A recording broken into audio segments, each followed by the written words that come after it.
Hello and welcome to another edition of Proselytize or Apostatize. I'm your host, David Russell, along with my co-host, David Paulman. What's up, David? How's it going, Russell? It's good, man. It's good. So you surviving the corona up there? Well, I work in a supermarket up here, and let me tell you, it's been hang on to your toilet paper. Let's just say that. Hang on to you. Yeah, I was actually shopping around and the shelves are empty.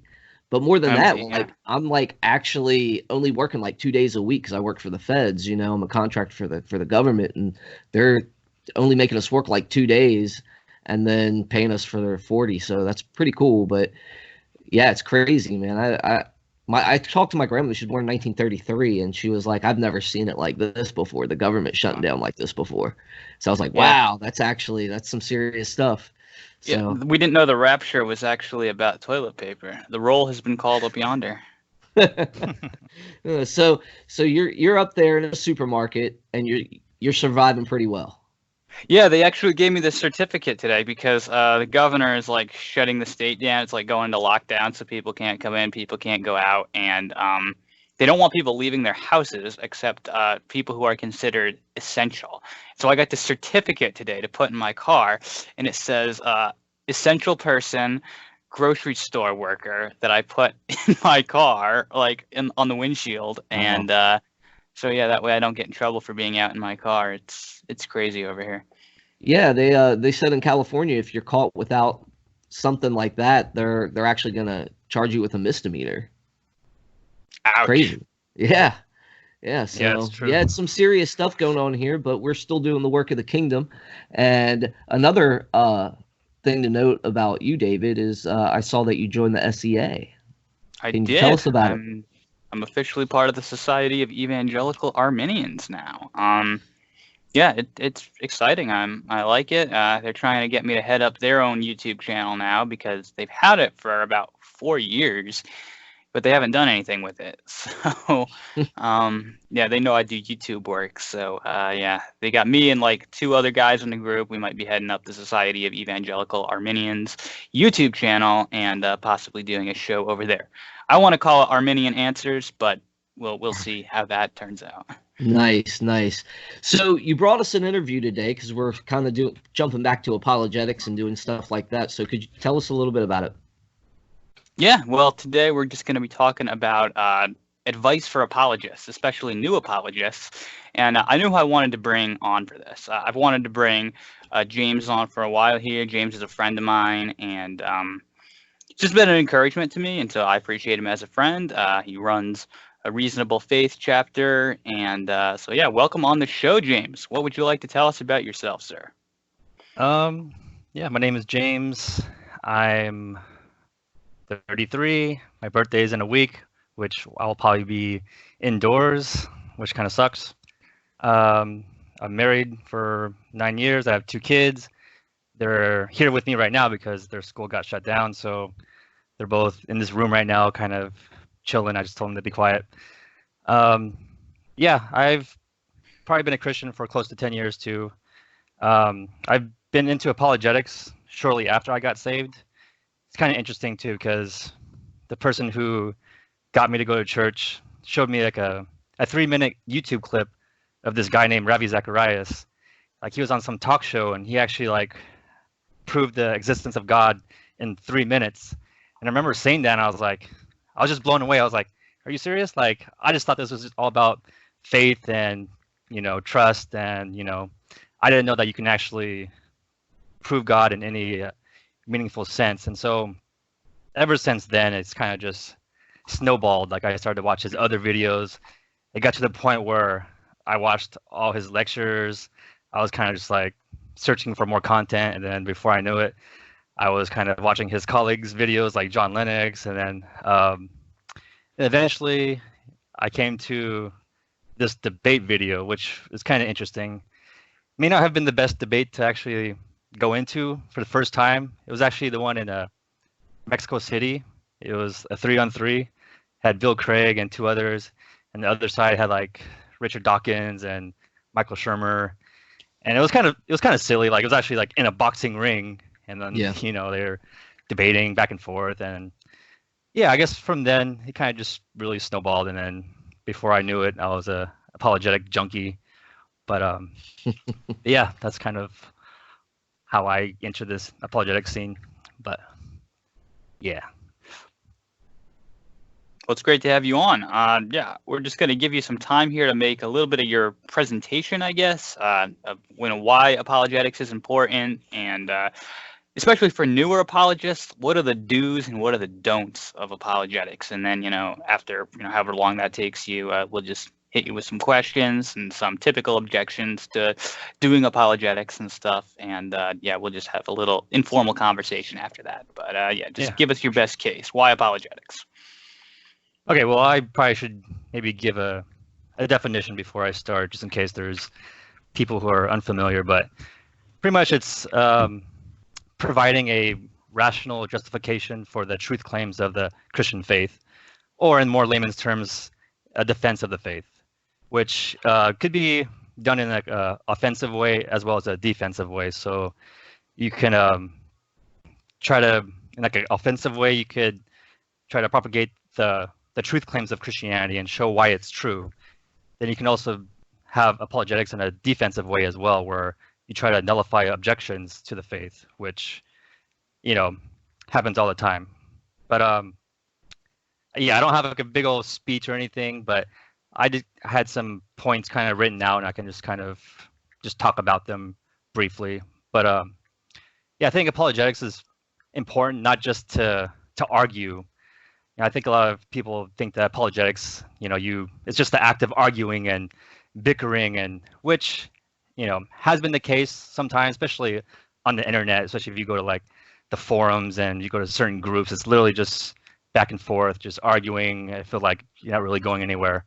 But apologetics, it has three main things that can really help Christianity at large. I think the first thing is actually shaping culture. I think if all Christians learn to be intellectual about their faith and what they believe and why they believe, and are able to defend it, then I think society at large will view Christianity as something to be considered. They won't just look at Christians and think, oh, they're kind of goofy buffoons who aren't up to date with current science or whatnot, and they shouldn't be taken seriously. And I think if Christians are taken seriously, the gospel can be heard in a lot easier fashion. So, like for example, like at my work, I'm not surrounded by a bunch of Christians at all, and so when I start to talk about God and Christianity, they're all pretty much shocked that I'm able to kind of delve pretty deep into my faith and why I believe it and the justification for believing it. And it's kind of shocking that they're shocked. I figured that it shouldn't be so shocking that Christians, delve into their faith in a way where they believe it because it's true. And so, yeah, I even had a coworker say that I'm one of the only religious people that he's respected, because to him, it's all just nonsense. And so I took it as a compliment, but at the same time, I'm like, man, if you think this way, I wonder how many other people think that way too, that religious people in general are just dumb. And so, yeah, I think that if Christians really learn to delve into their faith and give reasons for why they believe, then people, unbelievers can actually view us as people worth talking to, and maybe that we're able to provide answers to their questions, because everybody's trying to find the truth, trying to find the meaning of life. I think a lot of people look to people like Joe Rogan to find all these answers to life, and I'm like, no, like it's good to kind of know what they think, but at the same time, you can't discount what people of the faith have to say, because if anything, people of faith make up majority of the world, pretty much since the very beginning of humanity. Yeah, so I think apologetics can really change the perception of Christianity at large. And so, like if you look at Europe, for example, it's very secular, and so it's very hard to preach the gospel in Europe. Like Bill Craig, has countless examples of him trying to go to the universities and present the gospel, and they're just shocked that he would do that, or like anybody that's a Christian would do that. They're like, "What are you doing here? Like this doesn't happen." And then lately, like Franklin Graham, he tried to have a little crusade in Europe too, and he got shut down by multiple outlets.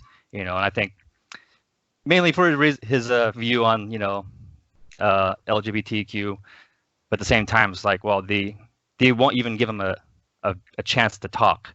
And so if we get to the point where Christianity can't even voice their opinion, then I think it's going to look real bad for the Western world at large. And then, so yeah, I think shaping culture is the first thing.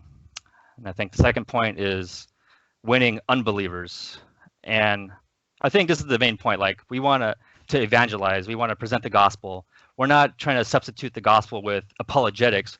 We're using apologetics as a tool to present the gospel if needed.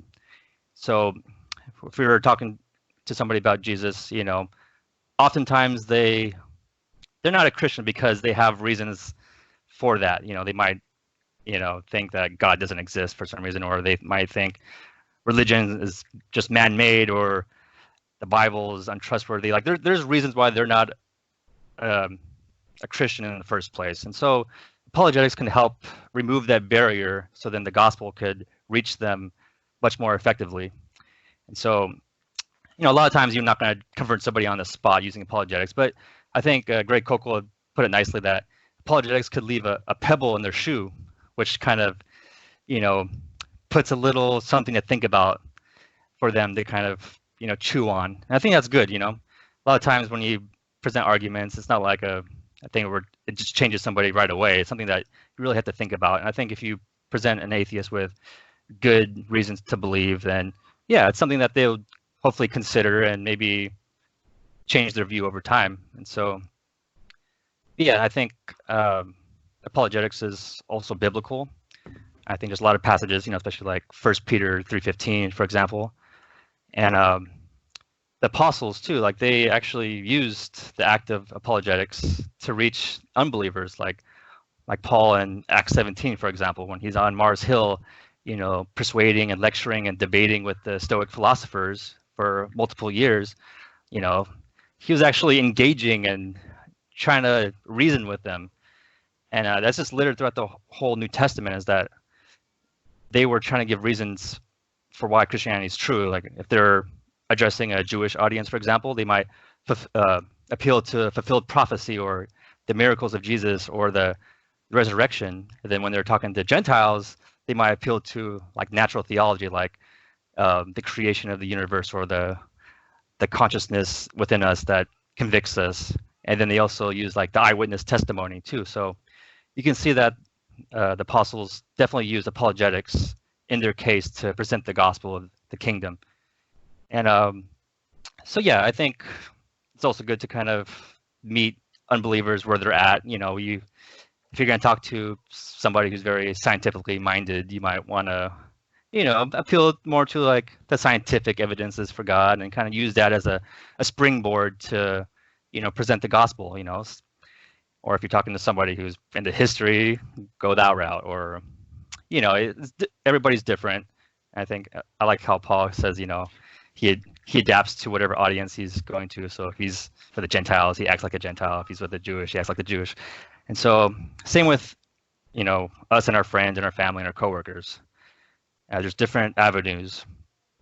And I think lastly, or the last point, would be to strengthen believers. I think emotions can only carry us so far in terms of our faith. Like if you're a new believer and it's all great, it's when I got saved, like the first year, like I just felt so much joy and happiness. Like I was a totally transformed person. But I feel like over time, things start to kind of get more, I guess, normal. And I start to question like, oh, wow, how come I don't feel the same way when I first got saved? Like things kind of shifted back, and they kind of did raise some cause for concern. And so I think actually diving into apologetics, and why you believe Christianity to be true. Actually, can actually help you through periods of doubt and spiritual dryness. And so, yeah, apologetics gives you the substance to supplement your faith. And what else?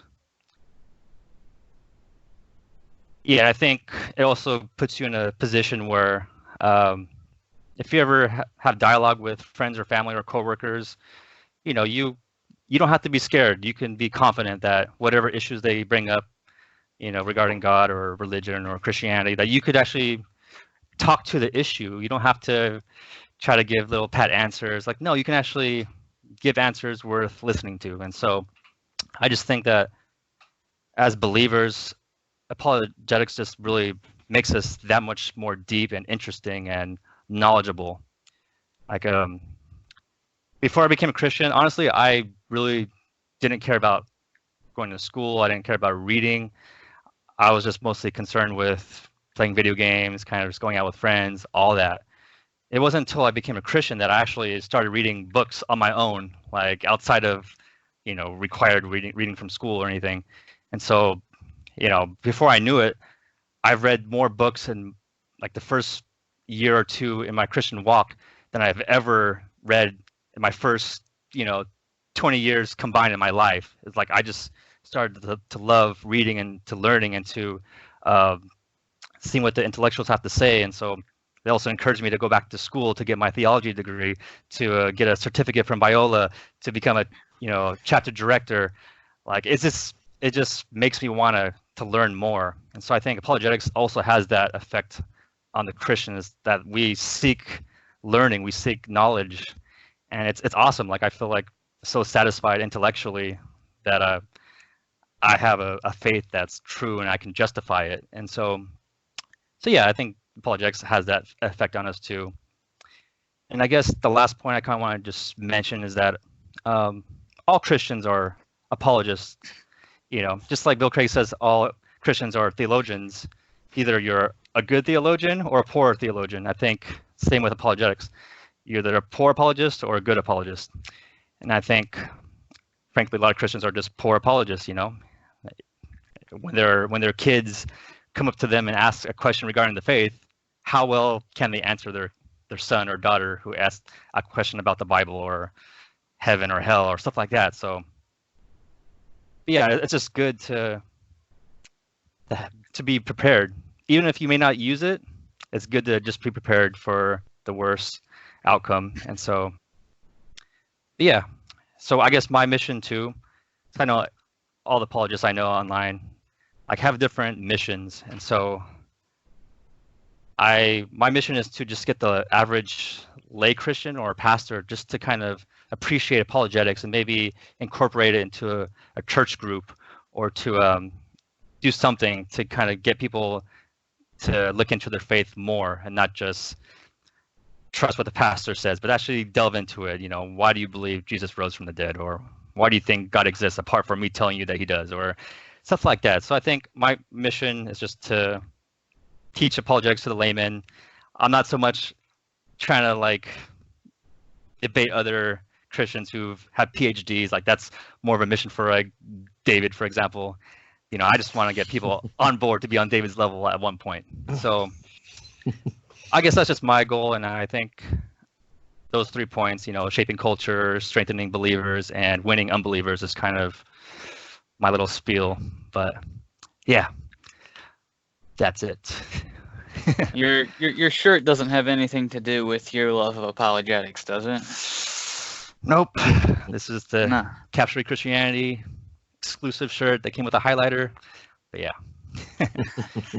Cool. All right. Well, I have you know, some questions and objections to the enterprise of apologetics that I would like to hit you with. First, Russell, do you have any questions or objections you want to get in with? I do, but I will have you start out. That's fine. I can hit mine in a little bit, since you have objections and stuff. I do. I got 3 objections and then 3 questions. But oh, you didn't tell me about that beforehand. Man. This is going to test your knowledge. You're a professional here. We expect you to perform. Have it all on hand. Deliver. Yeah. So you know, first one we hear this a lot. you can't argue people into the kingdom. We hear that sometimes. Basically, that as far as evangelism is concerned, apologetics is useless. What would you say to that? I would say it's false.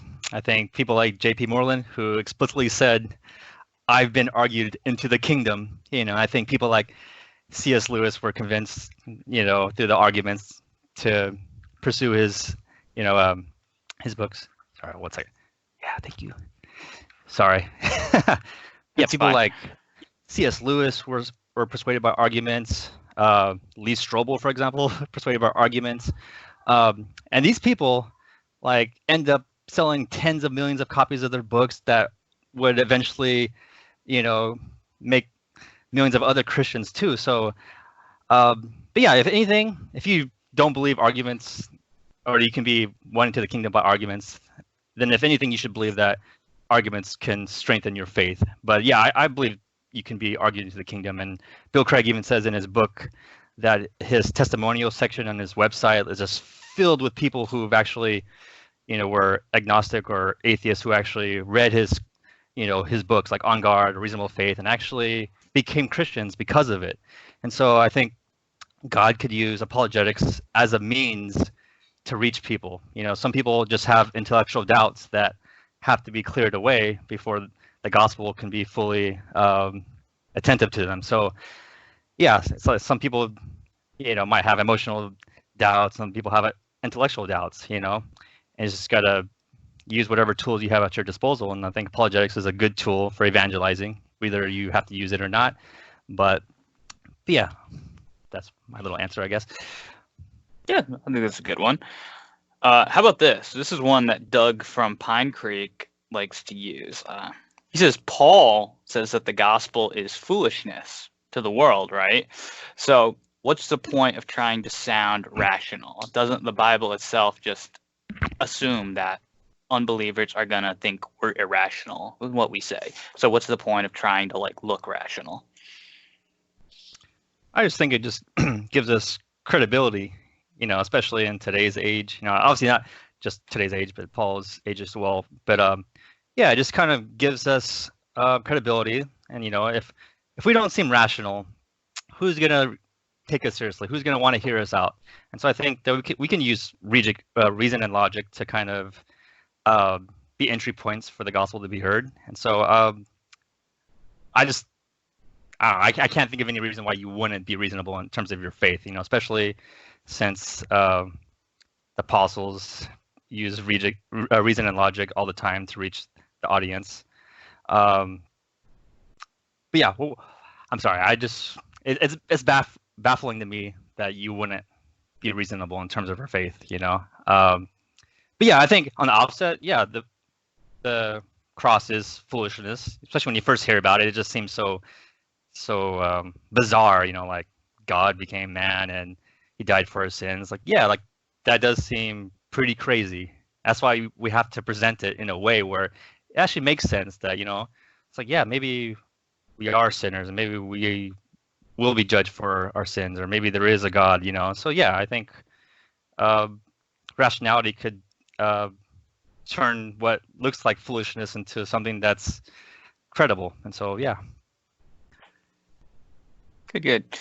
And then just the last objection, some people say that Jesus didn't use apologetics. And so, shouldn't we be trying to be more like Jesus? Do you think there's any truth to that? Oh, I think, when he was confronted with, his number one doubter, like Thomas, who didn't believe, he's like, here, look at my hands, look at my side, put your finger through it. He wanted him to believe through the evidence, there's the evidence that's right in front of you, literally.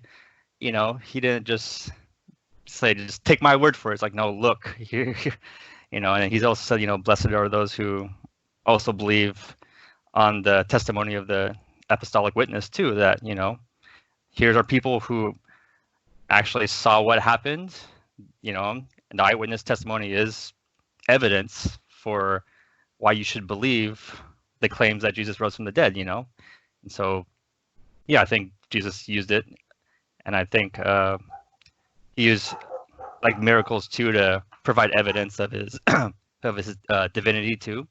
You know, he's like, if you don't believe me that I'm the Messiah or whatever, let me heal you. Let me raise this guy from the dead. Let me raise this paralytic. You know, he had proof. He showed demonstrations, which is evidence of what he was saying is true. And so, yeah, I don't at all think Christianity is a blind faith by any means. You know, it's something that's been, you know, looked at, seen by, you know, countless people. So yeah, we're not just taking some guy's word who got a revelation in some cave, you know, like some other religion. But yeah, it's like, no, he actually presented everything to everybody. It wasn't just a group thing done in secret. Everything Jesus did was done in public, you know. So he wanted people just to know that he was the real deal. And so I think the apostles too recognized that too. And so they always appealed to their testimonies and stuff. Yeah. So what you're saying is Jesus wasn't a presuppositionalist.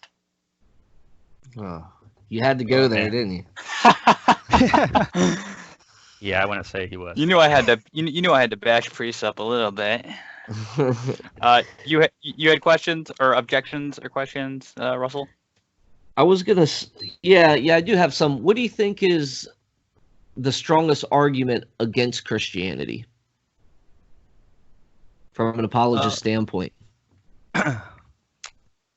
Okay, I would say, obviously, I think the most popular one is the problem of evil.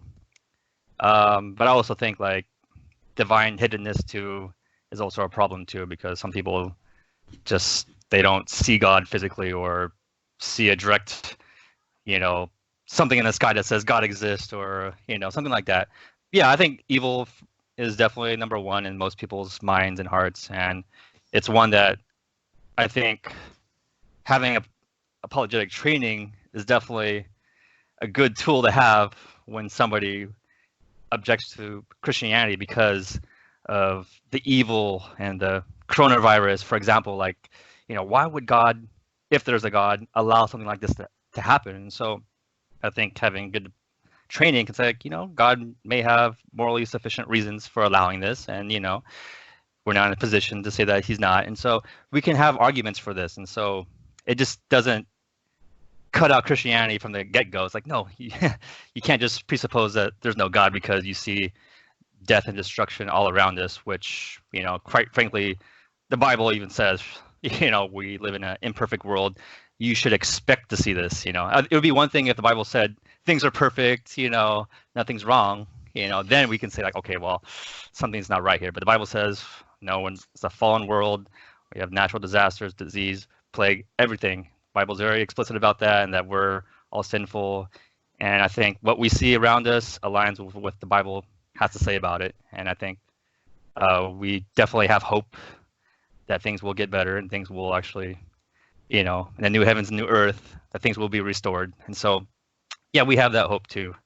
But yeah, I think the evil question is probably number one. But for me, the divine hiddenness too, you know, affects me personally too. But, you know, like I said, I can reason my way through that kind of doubt in my heart through, like, you know, why should I expect to see God physically if he's, you know, a spirit, for example, or a soul, or temporal? So, you know, yeah. All right. So here's another one, and this is a one that you should jump at the opportunity to answer. What is your favorite apologetic argument? Personally, it's like for myself, which I would rarely use with others, but the ontological argument is one argument that I just find absolutely fascinating. I just think it's crazy that you can pretty much get a perfect being through one argument. Usually you have to have a bunch of other arguments to kind of string together different attributes of God, you know, like the moral argument or the kalam or design argument. Then you can kind of piece together a picture of God. But the ontological arguments, like, you can get the complete picture with one argument. But obviously I wouldn't use that against or with an unbeliever. I would probably stick more to like the moral argument and the kalam, cosmological argument, because I think those two arguments, you know, especially the moral argument, really reaches the most people, because we wake up and we have this sense of morality, like how are we gonna treat people? You know, how should I act today with my coworkers? And so we all have an opinion on what's good and what's evil. And so yeah, when you talk about the moral argument, you can really reach people where they're at. You know, and if you talk about the ontological argument, they're gonna space out. They're gonna like, I don't know what you're talking about. You know, for the most part, lay Christians, they're not gonna understand that. I think for like a lot of my scientist friends who love science, yeah, the Kalam cosmological argument, they might love. They might think that's pretty fascinating stuff, you know. And so I can use that as a bridge. So if you had to defend the Kalam cosmological argument on a scale from 1 to 10, where would you rate yourself? Well, I don't want to be tested, but I would say a 9. I think. Really? I'll say 9. So do you want to come back on and do you want to come back on and debate an atheist on the Kalam? Because I'm trying to string together here some stuff, and I'm actually going to be talking about the Kalam if you're interested.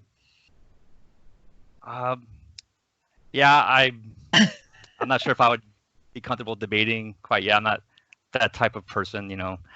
But yeah, I appreciate it though. But yeah. Back on the serious train. So you talked about there's a lot of people that don't do apologetics well. And I did want to cover this aspect because I think it's important. What do you mean when you say, you know, there's a lot of people that don't do apologetics well? And do you have a solution for that? What is the solution about doing apologetics well? Well, I'll say my solution is just to get churches on board, get pastors on board, start developing like church groups, which I'm the only person at my church who has an apologetic church group where, you know, just come, we're going to just do some intro to apologetics material. And like, we're going to, you know, I've been using the On Guard study guide, and we're just kind of going through like the basic arguments, and like, and I even open it up. I'm like, anything that you have to say about religion or God, just lay it out on the table. Like, don't hold anything back. Like, if it's been bothering you, let's just talk about it. Like, I don't want you just to kind of assume that you know, or that it'll be stupid to ask, you know, this kind of type of questions. Like, no, like we really need to kind of just put it on the table and answer these questions, you know, because if you leave a doubt to linger in your heart for too long, it can grow, you know.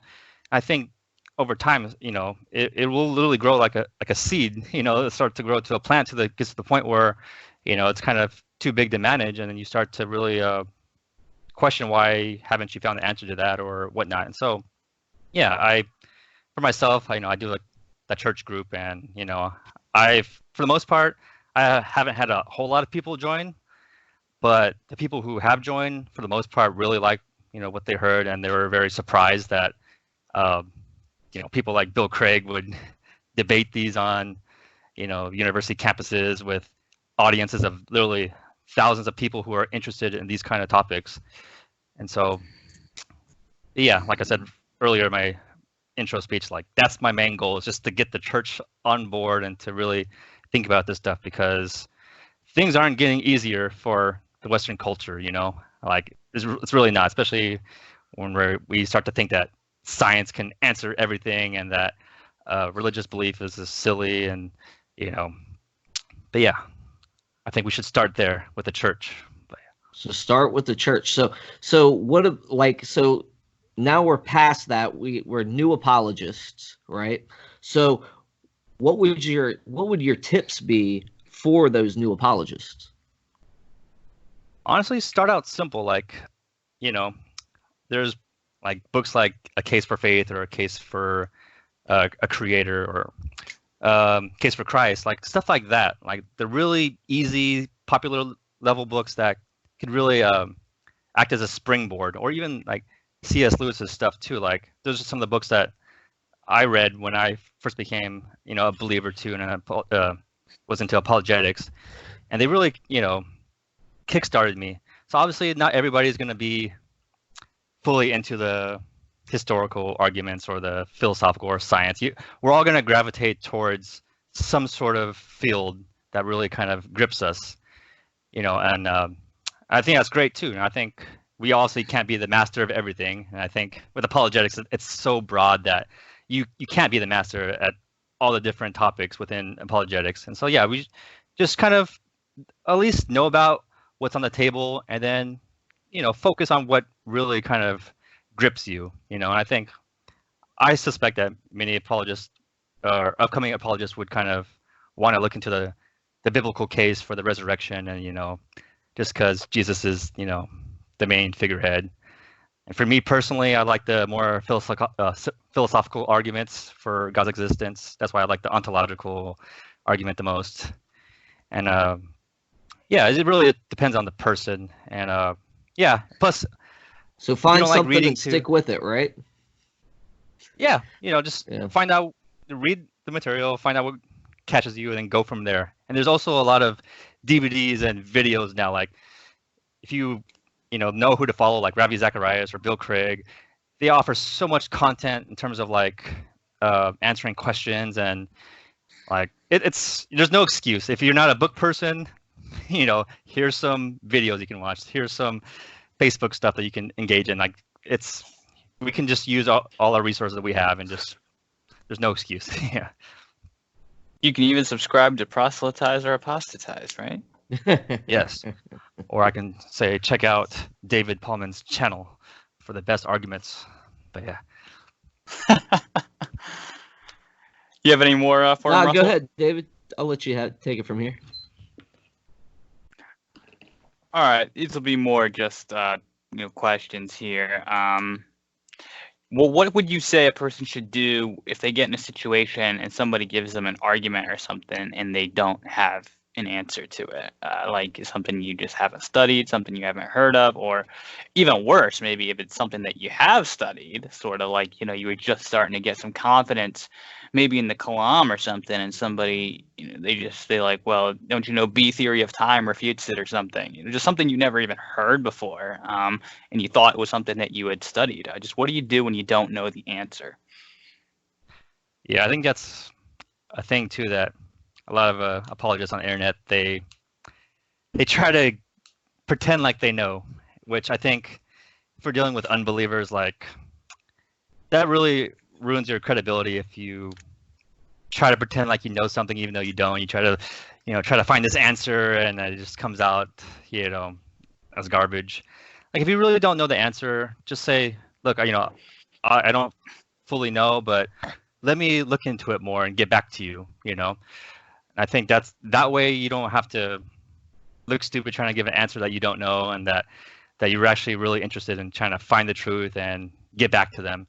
Yeah, I don't know everything. There's been times too where a coworker has asked me a question, and I'm like, what, I haven't really, spent too much time in that subject, but let me get back to you the next time we work, and maybe I can provide a better answer for you, because quite frankly, there's too much to know, honestly. Like, like the last time somebody asked me a question that I was kind of stumped on was like, how come there's all these global flood stories from other civilizations around the globe, so how can we trust Noah's account?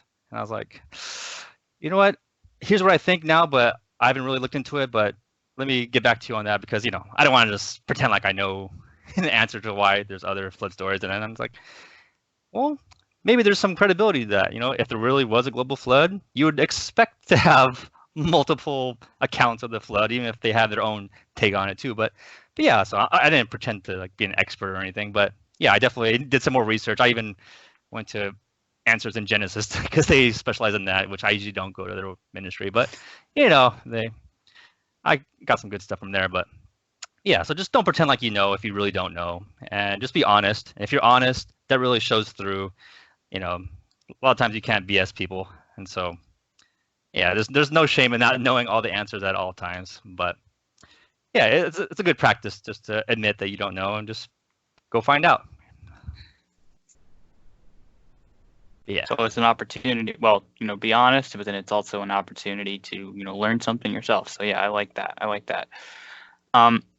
What if your arguments aren't working? Like, so if you try to give someone the Kalam, they don't have an answer for it. They're not rebutting it, but it's just not convincing them. should that, cause you to, maybe doubt that the argument is valid, or, if it's not working, then, why should you use it? What do you do when the arguments just don't work at convincing people? Yeah, I don't think the arguments are kind of there to fully convince somebody 100% of the time, Like even if it just leaves a little, like I said, a pebble in their shoe, I think that you've pretty much done all that apologetics could do, We have to, at that point, if they really don't have anything negative to say about it, like you should also still continue to pray for them and to present the gospel and why they should care. I think apathy is definitely something in our culture that's kind of being more apparent, where like they really just don't care, and I think that's a problem too. And I think maybe for that kind of situation, you would tell them, without God, that there's really no ultimate meaning or purpose or value in our life, and that maybe you should kind of care because this is your life, and we obviously all want to find meaning in our lives. And but yeah, so like I said, for the first part, if the kalam doesn't work, for example, there's literally dozens of other arguments you can possibly appeal to. Maybe they're just not into the scientific arguments, and it just really doesn't really register with them.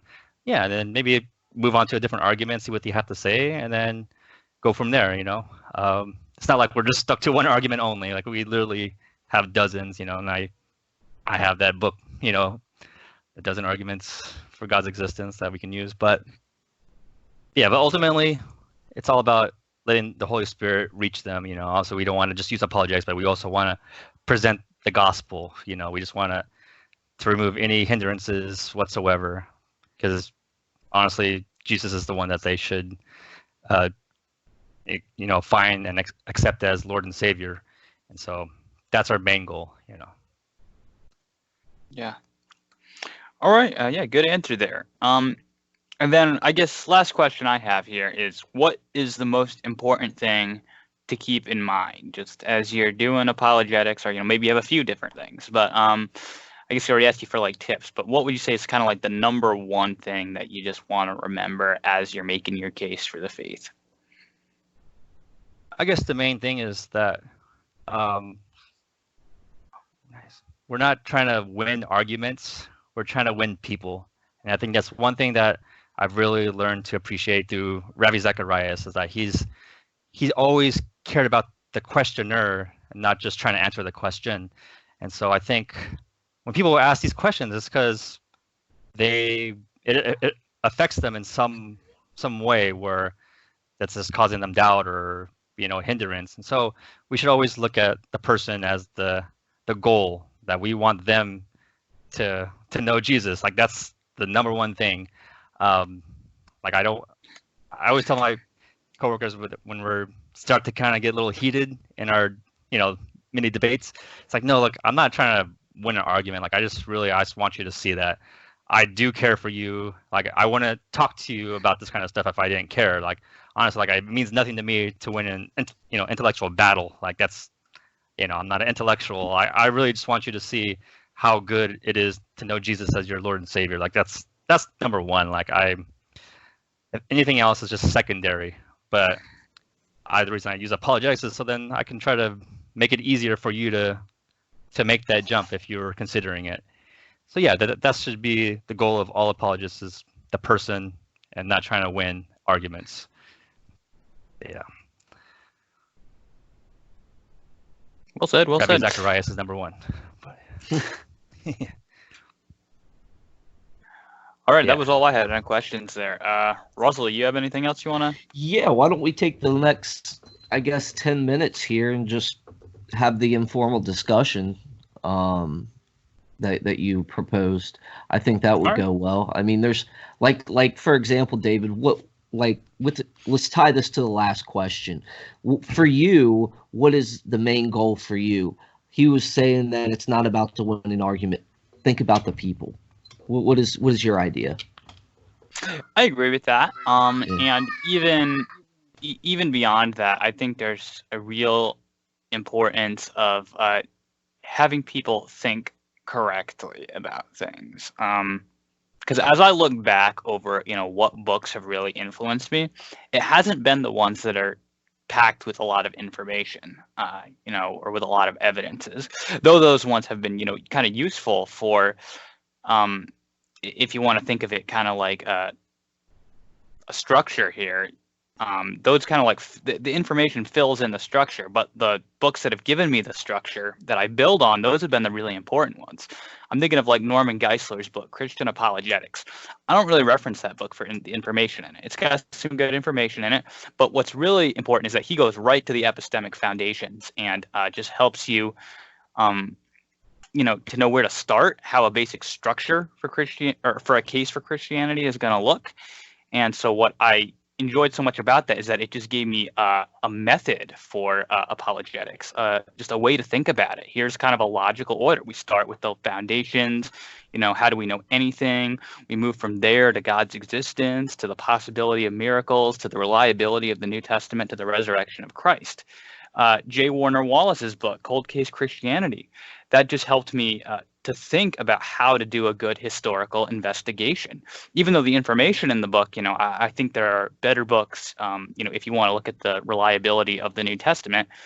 Jay Warner's book really gives you the information. So when I'm, interested in is, yes, having people, winning souls to Christ, but also, having them know why, just so they can know how to think about these things properly for themselves, so they're not going to be dependent on me and the information that I have, but that they actually are going to know how to think. Yeah, so what I'm getting at is there's a relational aspect here, and that's what I like to capture. Relational apologetics, like apologetics actually have an impact in someone's life. I've always had this saying, and on my discussion with David Johnson on Skeptics and Seekers, I said, it's about, I tell people up front, it's not about how much you know, it's about how much you care. People want to know how much you care before they know, they care about how much you know. And I think that's really important in apologetics. Now, there was one thing that when you're all talking about, like, where to start, and just talking about C.S. Lewis and stuff, I would say just don't read The Problem of Pain first. Oh. That's the book I started with. And I tell you what, I had to have a dictionary next to me because it was just, it just blew my mind up. But that was my starting point. That was the first apologetic book I really got into. But, wow, yeah. That one's intense. Yeah, I think my first C.S. Lewis book was the Screwtape Letters, and that was a very interesting read. Yeah, that's an interesting one. I think I don't know. I guess a place to start with me would be like the simple answer books. I think for me would be like where to kind of get the thesis, because I think it can give you a direction on which route to take. Because I agree that you should specialize in one or two arguments that are like really moving you. Like for me, it's the historical and it's the Kalam, right? It's not the Kalam per se, but just the origin of the cosmos in general, whether it's Leibniz or whether it's Aquinas or whether it's Sean Carroll. I like him too. I like some of Lawrence Krauss's stuff. Like, honestly, have you ever heard Lawrence Krauss talk about how the sun reacts and his like expose on like stuff about the sun? I mean, he gets so excited, and it just like it gets me excited, because the sun is a really cool star, and how it works, and it amazes me, and but it helps prepare me, because I do relational apologetics, and I talk to people like as people, and I want to meet them where they're at, and when someone, like you said, is thinking wrong about a certain subject. For example, I had a guy telling me something about Jupiter the other day, and how it has like spots inside of it, like how there's a structure on the surface.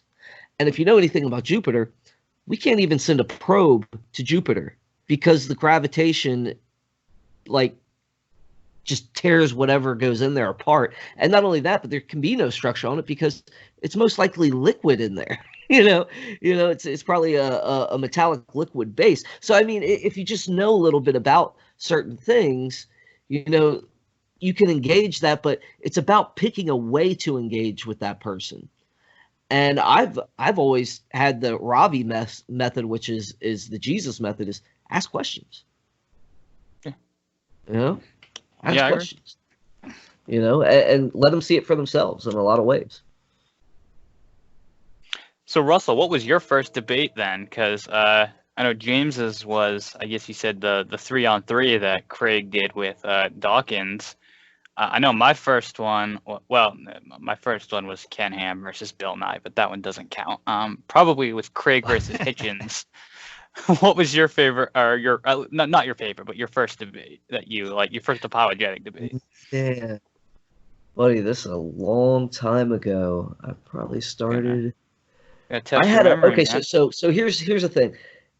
Podcasting had just started. Okay. Yeah. Well, YouTube wasn't even really a thing yet.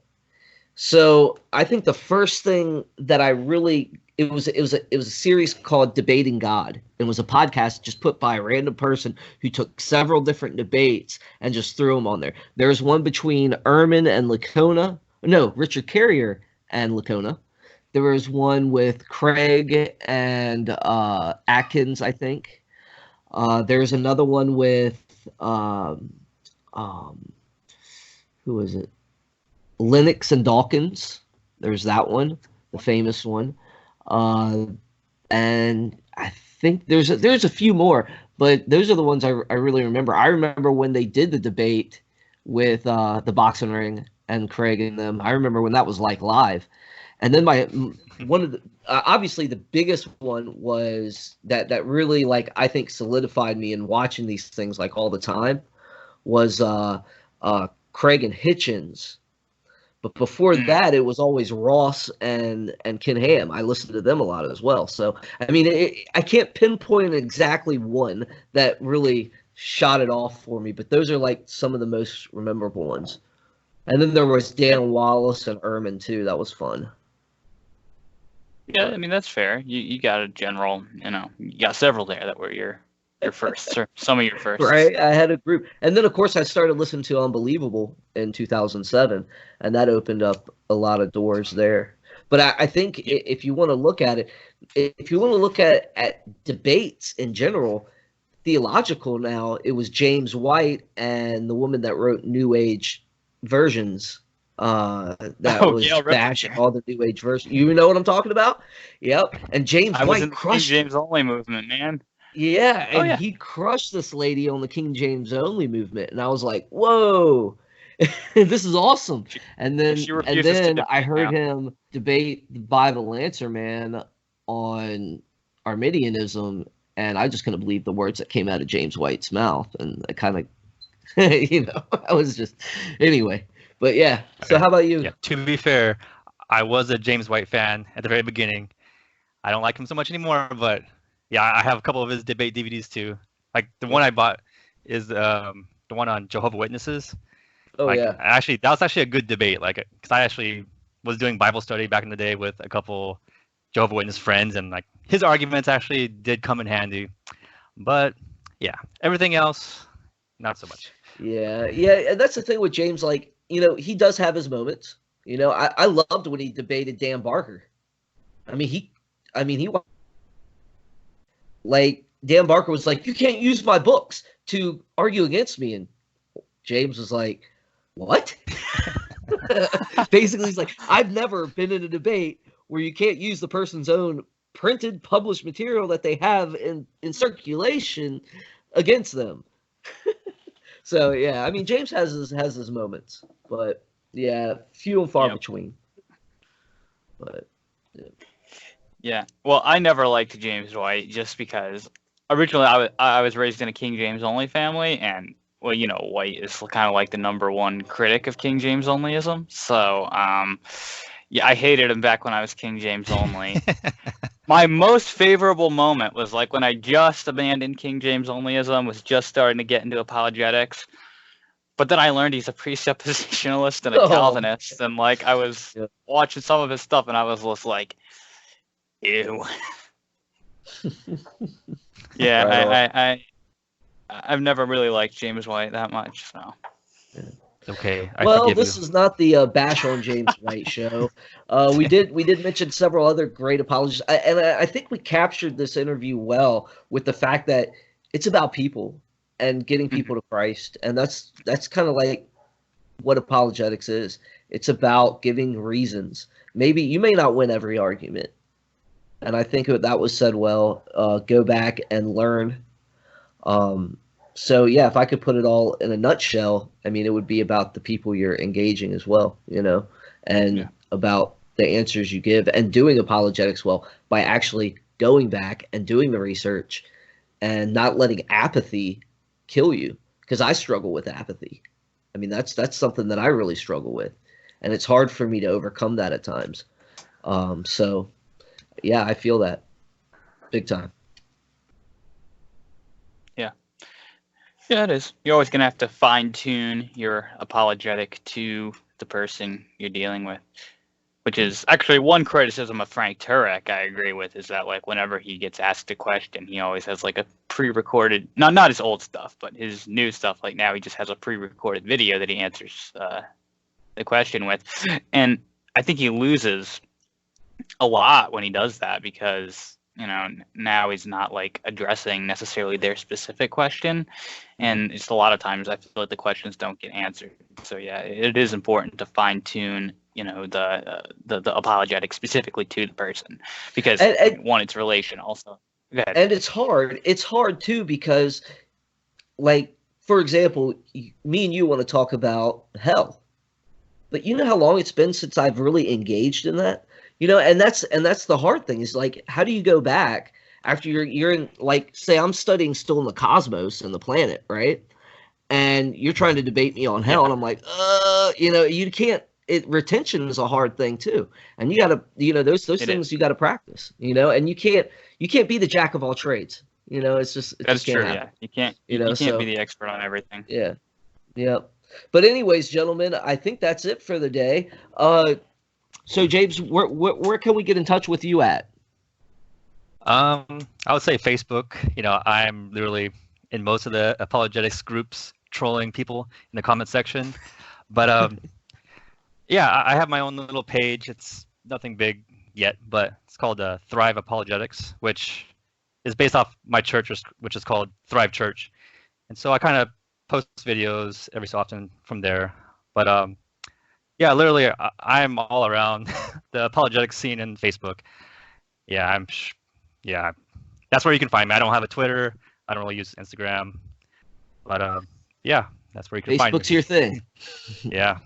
Yeah, well, you can find me on Virginia Apologetics Union on Facebook, Proselytize or Apostatize on YouTube, and WordPress, Virginia Apologetics Union. And David, where can we find you? Faith Because of Reason, my YouTube channel, and also here, of course, Proselytize or Apostatize. I'm going to be writing some articles for Braxton Hunter, so over on his website. And then also, perhaps, we'll see, I might be getting Society of Evangelical Arminians, their YouTube channel. I might be hosting a show over there. So we'll see how that develops. And James, thank you so much for joining us. It has been a pleasure, thanks for sharing the information with us, and we appreciate your heart for apologetics. For sure. It was good talking with you guys. Thank you so much. Mm-hmm.